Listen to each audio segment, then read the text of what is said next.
Akala mo, porket magaling kang magbenta, tapos na laban. Hindi pa. Kasi hindi porket magaling kang magbenta, magaling kang mag-coach. So, pwedeng magaling kang magbenta, and in self-mastery, right here, meron tayong tinatawag na 4 levels of mastery. Nabanggit doon yung tinatawag na unconscious competence. That's the highest level, yung sobrang galing mo pero hindi ka aware na magaling ka. You don't have to be intentional anymore kasi talagang magaling ka lang. And this happens to a lot of people kapag paulit-ulit na nang ginagawa yung isang bagay. Sobrang galing na magbenta, unconscious na sila sa galing nila. Ito yung problema. Hindi nila alam kung ano yung framework, magaling lang talaga sila.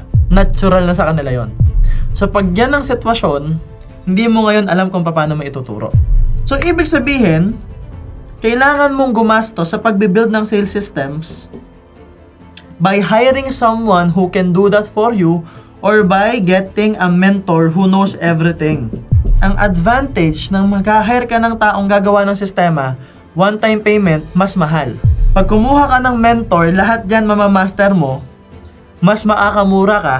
But the thing is, matututo kang mag-build at matututo ka talagang magnegosyo.